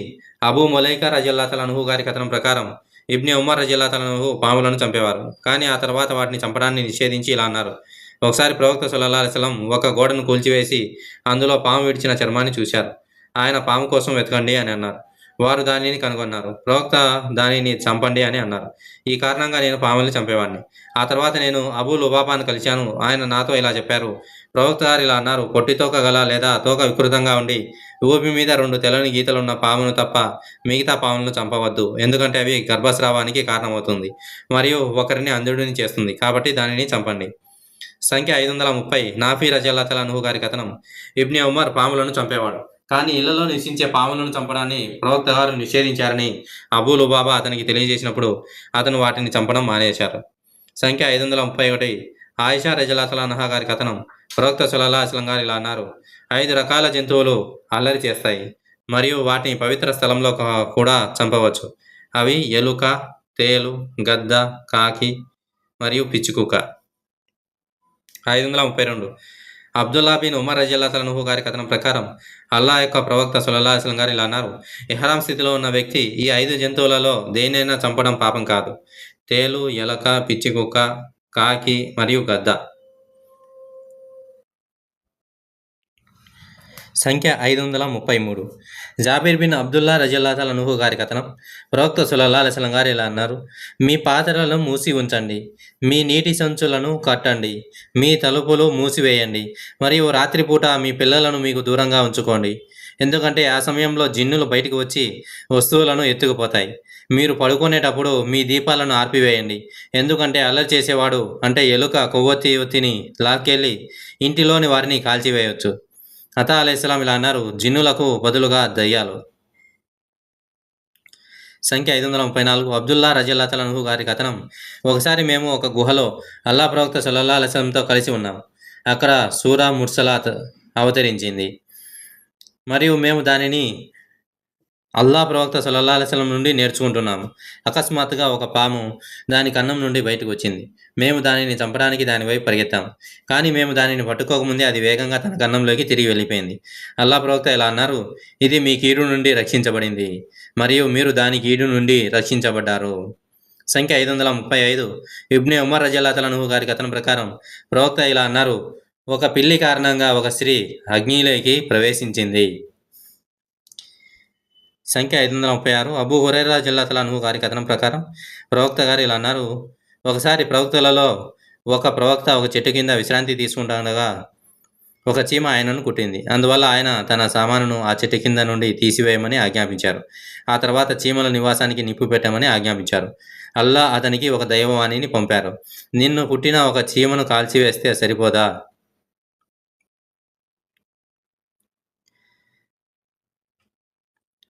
హదీసు 537. అబూ హురైరా రజల్లాహు అన్హు గారి కథనం ప్రకారం ప్రవక్త సల్లల్లాహు అలైహి వసల్లం గారు ఇలా అన్నారు, మీలో ఎవరిదైనా తాగునీటిలో ఈగ పడితే అతను దానిలో ఆ తాగునీటిలో ముంచాలి, ఎందుకంటే దాని రెక్కలలో ఒకదానికి వ్యాధి ఉంటుంది, మరొక రెక్కకు ఆ వ్యాధికి నివారణ ఉంటుంది. హదీస్ 538. అబూ హురైరా రజల్లాహు అన్హు గారి కథనం ప్రకారం అల్లాహ్ యొక్క ప్రవక్త సల్లల్లాహు అలైహి వసల్లం గారు ఇలా అన్నారు, ఒక వేశ్య ఒక బావి దగ్గర ఆయాసపడుతున్న కుక్క వద్దకు వెళుతూ అది దాహంతో చనిపోబోతుందని చూసి తన చెప్పును తీసి దానిని తన తలబాగాకు కట్టి దానికోసం కొంత నీరు తోడింది. ఆ కారణంగా అల్లాహ్ ఆమెను క్షమించారు. హదీస్ 539. అబూ తల్హా రజల్లాహు అన్హు గారి కథనం ప్రకారం ప్రవక్త సల్లల్లాహు అలైహి వసల్లం గారు ఇలా అన్నారు, ఏ ఇంటిలోనైతే కుక్క కానీ చిత్రం కానీ ఉంటుందో ఆ ఇంటిలోనికి దైవదూతలు ప్రవేశించరు. హదీస్ 540. అబ్దుల్లా బిన్ ఉమర్ రజల్లాహు అన్హు గారి కథనం ప్రకారం ఆ కుక్కలను చంపమని ప్రవక్త గారు ఆజ్ఞాపించారు. హదీస్ 541 అబూ హురైరా జల్లాతలా అనుహు గారి కథనం ప్రకారం అల్లా ప్రవక్త సల్లల్లాహు అలైహి వసల్లం గారు ఇలా అన్నారు, ఎవరైనా ఒక కుక్కను పెంచుకుంటే అది ప్రతిరోజు తన పుణ్యపొలంలో ఒక కిరాతును కోల్పోతారు. అయితే దానిని వ్యవసాయం కోసం కానీ పశువుల రక్షణ కోసం కానీ పెంచుకుంటే మినహాయింపు ఉంటుంది. హదీస్ 542 సుఫియాన్ బిన్ అబీ జుహైర్ అష్-షానీ రజియల్లాహు అన్హు గారి కథనం ప్రకారం అతను అల్లా ప్రవక్త సల్లల్లాహు అలైహి వసల్లం ఇలా అనగా విన్నాడు, ఎవరైనా ఒక కుక్కను వ్యవసాయ పనులకు కానీ పశువులను కాపలా కాయడానికి కానీ ఉపయోగించిన పక్షంలో అతను ప్రతిరోజు పుణ్యఫలంలో ఒక కిరాతును కోల్పోతారు.